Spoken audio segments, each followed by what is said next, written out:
आज के वीडियो में हम यहाँ पे डिस्कस करने वाले हैं जाइडस लाइफ साइंस के स्टॉक को। तो इस स्टॉक की अगर मैं यहाँ पे बात करता हूँ तो इसको हम पहले किसके नाम से जानते थे? इसको हम यहाँ पे जानते थे कैडिला हेल्थ केयर के नाम से। और ये भारत की एक बड़ी फार्मास्यूटिकल कंपनी है। कंपनी का बिजनेस सिर्फ इंडिया में ही नहीं है, इंडिया के बाहर जैसे अमेरिका हो गया, यूरोप हो गया, और भी बहुत सारे कई देश है वहां पे ये अपना कारोबार करते हैं। अब इसके बिजनेस को देखेंगे, फंडामेंटल्स को भी देखेंगे, देन उसके बाद इसके चार्ट पे हम जाने वाले हैं। ठीक है, तो आपको लास्ट तक ये वीडियो जरूर देखना है। अब इसके आप देख सकते हो, इसके देखो वेबसाइट पे आ जाते हैं। आप वेबसाइट पे आओगे तो यहाँ पे आप देख सकते हो इनके प्रोडक्ट की लिस्ट क्या क्या है।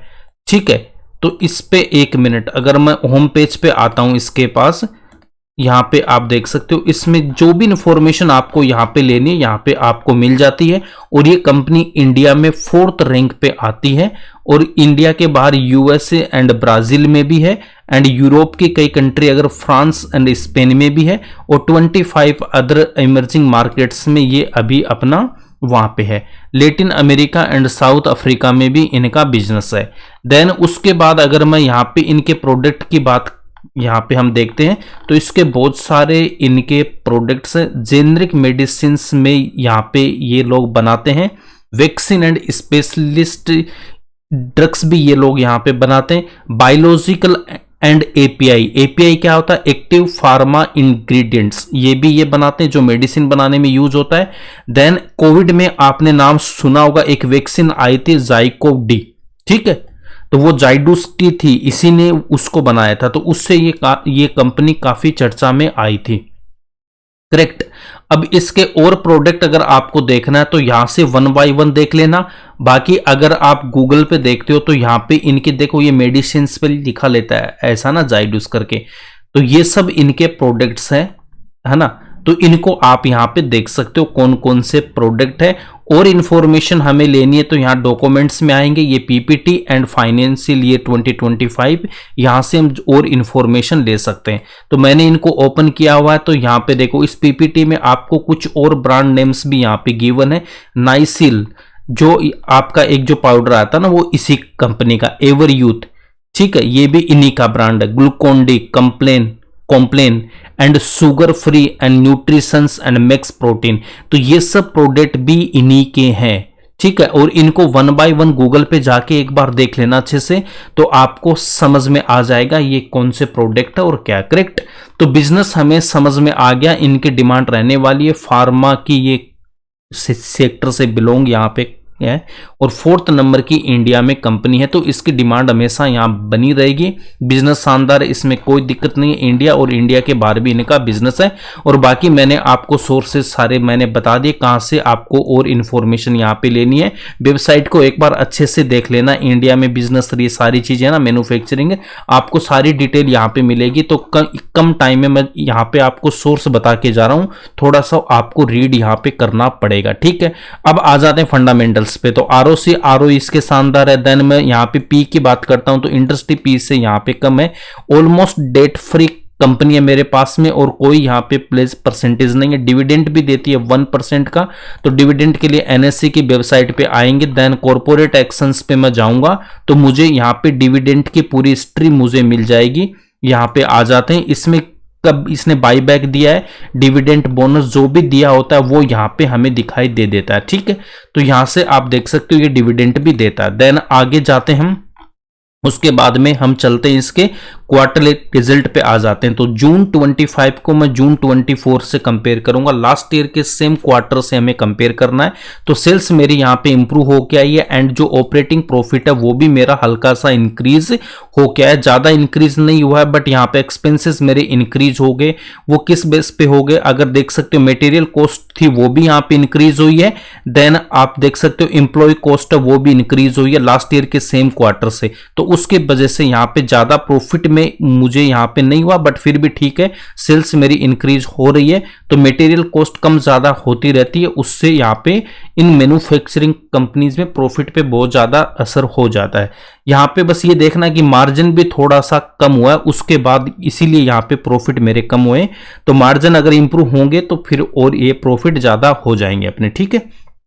तो मार्जिन कम ज्यादा होंगे उससे फर्क पड़ता है, मटेरियल कॉस्ट से फर्क पड़ता है और इंप्लॉय कॉस्ट से भी फर्क पड़ता है। बाकी यहाँ पे हमें देखना है क्या मेरी सेल्स इंप्रूव हुई, क्या मेजर फैक्टर ये सुई है, तो बाकी ये सारे पैरामीटर्स ओवर द पीरियड और ज्यादा इंप्रूव हो जाते हैं। तो अगर मैं नेट प्रॉफिट देखता हूं वो भी मेरा यहाँ पे इंक्रीज होके आया, तो क्वार्टरली रिजल्ट मेरा शानदार है। प्रॉफिट एंड लॉस की अगर मैं बात करता हूं तो 14 से अगर इसकी मैं सेल्स देखता हूं तो 16 एंड 17 में ज्यादा कोई फर्क नहीं है, ऑलमोस्ट फ्लैट थी, देन वापस लगातार फिर यहां से इंक्रीज होती गई है। और लास्ट 4 क्वार्टर की अगर मैं बात करता हूं, ये जो 4 क्वार्टर्स हैं इनकी जो सेल्स है वो लास्ट ईयर की सेल्स से मेरे पास यहाँ पे ज्यादा है, तो हाईएस्ट एवर मेरे पास यहाँ पे सेल्स है। अगर ऑपरेटिंग प्रॉफिट देखता हूं तो वो भी मेरा यहाँ पे हाईएस्ट एवर है, प्रॉफिट बिफोर टैक्स भी हाईएस्ट एवर है, देन नेट प्रॉफिट भी यहाँ पे हाईएस्ट एवर आप देख सकते हो। ठीक है, तो बैलेंस शीट इसकी शानदार है, हाईएस्ट एवर सेल्स है, हाईएस्ट एवर यहाँ पे प्रॉफिट है।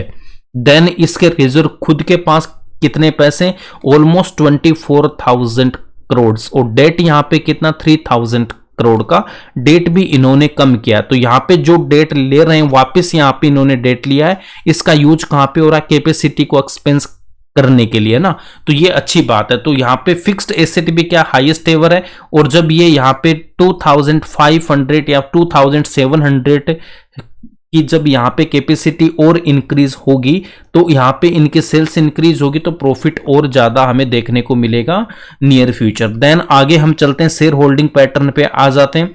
प्रमोटर्स के पास मैक्सिमम जितना परसेंटेज रख सकते हैं 75%, ठीक है, उतना उन्होंने ले रखा। ठीक है, यहां पे थोड़ा सा इन्होंने इंक्रीज किया वापस, ओके, वो भी हम देखने वाले हैं कि कौन से प्राइस पे इन्होंने ऐड किया है। और एफआईज की बात करता हूं तो वो भी यहां पे लगभग सेम ही है, 7% के आसपास अच्छा खासा। डीआई भी लास्ट क्वार्टर से यहां पे दिसंबर 24 से ये भी इंक्रीज करते आ रहे हैं वापस अपना यहां से, है ना।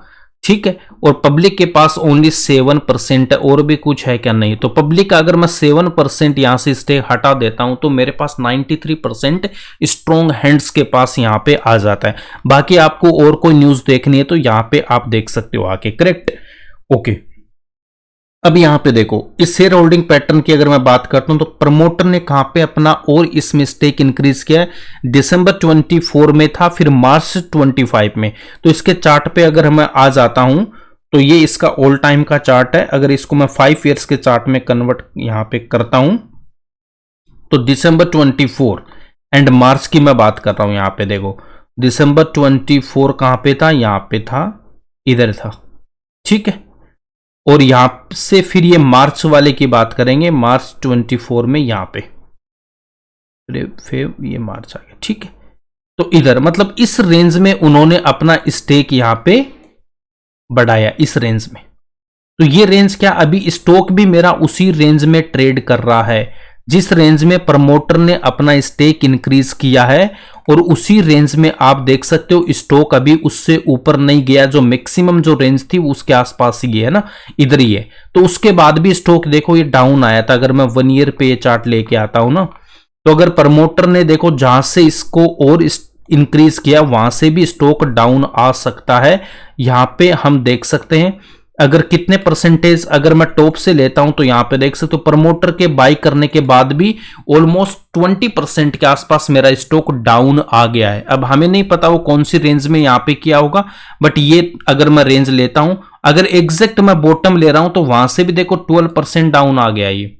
तो स्टॉक मार्केट में आपकी पोजीशन बनाने के बाद भी स्टॉक 10, 20, 30, 40% या 50% पे डाउन आ सकता है। ठीक है, इसलिए हमें ध्यान रखना है कि हमें किस प्राइस पे एंट्री लेनी है और क्या करना है, वो हम देखते हैं। अब यहाँ पे अब ये टॉप से कितना डाउन आ गया था स्टॉक, इसने हाई लगाया था ऑलमोस्ट 1335 के आसपास, और वहां से ये 42% डाउन आया था। करंट प्राइस पे भी ये यहाँ पे 21% डाउन है।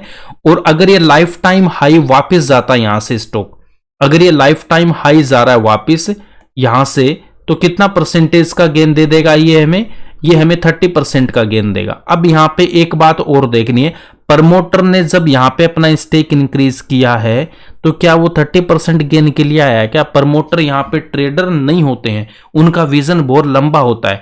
तो इनको क्या लग रहा है कि मैक्सिमम परसेंटेज 75 हो सकता है, उतना इन्होंने कर लिया। तो प्रमोटर इस पे बहुत ज्यादा, इस पे है ना, इनका टारगेट है कि आगे बहुत ये ग्रो करेगी, ये इनका इंटेंशन यहाँ पे शो करता है। देन अगर यहाँ पे आप देखते हो FI 2% से 7% के पास आ गया, ठीक है। और यहाँ पे मैं ईयरली लेके आ जाता हूं, तो यहाँ पे देखो FI और DI क्या होते हैं, ये होते हैं ट्रेडर्स होते हैं, तो इनका स्टेक कम ज्यादा होता रहता है, उससे फर्क नहीं पड़ता है, ठीक है। यहाँ पे आप देख सकते हो, तो अभी भी ये यहाँ पे 11% है, ये 7.13% है, ठीक है। तो यहाँ पे DI ने भी अपना स्टेक इंक्रीज किया और FI वापस यहाँ पे 22 से वापस अपना स्टेक इंक्रीज करने लग गया है, ठीक है। तो यहाँ पे समझ में आती हमें बातें। 22 मतलब इस बॉटम में इन्होंने और यहाँ पे बाई किया था, तो जैसे जैसे ये बॉटम पे आता है वहां पे FI अपना स्टेक इंक्रीज करता जाता है, करेक्ट, ओके। अब यहाँ पे आप देख सकते हो इतना तो 30% गेन तो ये हमें दे के जाएगा ही जाएगा। अगर ये 1 ईयर में भी इतना टाइम में आ रहा है तब भी हमारे लिए बहुत अच्छा परसेंटेज है ये। बट यहाँ पे रुकने वाला है क्या ये स्टॉक? बिल्कुल नहीं रुकने वाला। क्यों नहीं रुकने वाला है? अगर मैं बात करता हूं कि यहाँ से देखो अगस्त 24 से अब तक कोई रिटर्न इसने दिया नहीं है, और यहाँ पे आने में भी लगभग यहाँ पे कुछ तो टाइम लेगा ना, 6-8 महीने तो लेगा ये मिनिमम। और ये स्टॉक कल को अगर यहां से डाउन होके भी अगर जाता है तो ये हमारे लिए पूरा का पूरा बाइंग जोन है, ये आप यहां पे देख लेना, ठीक है। कल को अगर ट्रेड लेने के बाद ये स्टॉक आपका अगेन 20% तक डाउन आ जा रहा है तो टेंशन नहीं होनी चाहिए ऐसे स्टॉक्स में, है ना। तो अब इसमें क्या करना, देखो अगर फ्रेश बाइंग अगर करना है तो 3% से ज्यादा बिल्कुल नहीं लगाना है। अगर ऑलरेडी किसी ने टॉप पे भी इसको परचेज किया होगा या इस प्राइस पे, ये तो चलो वापस आ गया। अगर किसी का देखो टॉप पे अगर बाइंग है इस कंपनी का तो वहां से भी अभी ये 21% डाउन है, तो किसी ने टॉप पे अगर बाई कर रखा है और वहां से मिनिमम 20% ये डाउन है तो 3% आपको और इन्वेस्टमेंट करना है, और वो डिफरेंट अकाउंट में करना है। अगर जीरोधा में स्टार्टिंग में इन्वेस्टमेंट कर रखा है तो अभी एंजल वन 5 ऐसा अपस्ट्रोक जो भी आपके पास है उसमें आप इन्वेस्टमेंट कर सकते हो, ठीक है। तो ये इस पे मेरा व्यू था। आई होप आपको ये सारे डाउट्स यहाँ पे क्लियर हो गए होंगे। अगर कंपनी को आप अच्छे से देख लोगे, थोड़ा सा रीड इसमें और थोड़ा एक कर लेना, प्रोडक्ट को देख लेना, और जो जो मैंने सोर्सेस बताए वहां से थोड़ी स्टडी करने के बाद अपना यहां से आपको होल्ड करना है या फिर फ्रेश पोजीशन करना या नहीं करना आपको, या फिर अगेन इसमें मैं 20% डाउन है तो 3% इन्वेस्टमेंट करना है या नहीं करना है, ये सारे डिसीजन आप इजीली यहाँ पे ले पाओगे। बट यहाँ पे मिनिमम मैं फिर कहता हूँ 2 to 3 ईयर्स के लिए आपका इन्वेस्टमेंट होना चाहिए। अगर इतना टाइम अगर लग भी जा रहा तब भी हमें दिक्कत नहीं होनी चाहिए। अगर 2 ईयर्स का टाइम लग रहा तब भी 15% का गेन अच्छा होता है, ठीक है। बट ये इतना टाइम लेगा नहीं, 1 ईयर के अंदर आ जाएगा। बट फिर भी हम 2 ईयर्स का टाइम यहाँ पे लेके चाहेंगे, इनकेस कुछ भी अगर हमारे अकॉर्डिंग नहीं होती है चीजें, हमने तो अभी चार्ट देख लिया, फंडामेंटल्स देख लिए, इनकेस कुछ ऐसा हो जाए, है ना, कोई रिस्क आ जाती है तो हमें 2 to 3 ईयर्स के लिए वो पैसा ही लगाना होता है मार्केट में। मैं इस स्टॉक की बात नहीं कर रहा हूँ, किसी भी स्टॉक की बात कर रहा हूँ। आप मिनिमम 2 से 3 साल के लिए इन्वेस्टमेंट करना है। उससे पहले प्रॉफिट आ रहा है अच्छी बात है, नहीं आ रहा तो हमें उस पैसे से अगर पोर्टफोलियो में डाउन दिख रहा है 20-30% तो वहां पे टेंशन नहीं लेना है। और टेंशन क्यों नहीं होगी जब हम 3% इन्वेस्टमेंट करेंगे। अगर लालच में आके ज्यादा पैसा लगा दोगे कि बस 1-2 स्टॉक ही लेता हूं, इन्हीं में 50-50 या कई तो ऐसे होते हैं 100% एक स्टॉक में डाल देते हैं और 1-2 स्टॉक में उनका पैसा बन भी जाता है, बट वो ज्यादा दिन तक ऐसे नहीं चलता ना। 1-2 ट्रेड आपने ली जहां पे पूरा पैसा लगाया और आपका अच्छा प्रॉफिट बन गया, बट 2-4 ट्रेड के बाद एक ट्रेड ऐसा आएगा जो आपको 5-6 महीने डाउन रख देगा, वहीं पे आपका पेशेंस लूज हो जाएगा। क्योंकि जब सारा पैसा एक स्टॉक में लग के रहता है तो रिस्क भी बहुत ज्यादा है वहां पे, तो इसलिए ऐसी गलती नहीं करनी है। 3% से ज्यादा नहीं लगाना, मैक्सिमम 6% हम लगाते हैं, इससे ज्यादा हमें इन्वेस्टमेंट करने की जरूरत नहीं है किसी भी सिंगल स्टॉक में इस टाइप के में, है ना, ठीक है। और वो 10, 12, 15%, 20% भी लगता है पैसा, बट अभी अगर आप नए हो तो वो रहने तो बस आप 3% ही लगाओ। मैं तो कह रहा हूं ये भी ना लगो, 20% डाउन है तो छोड़ दो, 3% पे ही काम करो बस। 3% का मीनिंग क्या हो जाएगा, 33 स्टॉक रहेंगे आपके पोर्टफोलियो में। अगर 100 रुपीज़ आपके पास में, तो एक स्टॉक में आप ओनली 3 रुपीज़ लगा रहे हो, तो 33 स्टॉक्स रहेंगे, वो भी अच्छे अच्छे। तो जहां पे डाउन है उसको छोड़ दो, जो ट्रेड अच्छा आ रहा है उसके टारगेट पे निकलो और ट्रेड लो। उससे क्या होगा, जो पैसा है वो आपका जाएगा नहीं। ठीक है, तो ऐसे करना है हमें। ठीक है, और एवरेज करने में जल्दबाजी नहीं करनी है। ये सारे पॉइंट्स मैंने यहाँ पे बता दिए आपको। आई होप सारे डाउट क्लियर हो गए होंगे। तो अगर वीडियो अच्छा लगा तो लाइक करना, शेयर करना, चैनल पे नए हो तो प्लीज सब्सक्राइब जरूर करना। मिलते हैं नेक्स्ट वीडियो में एक नए स्टॉक के साथ। Thanks for watching this video.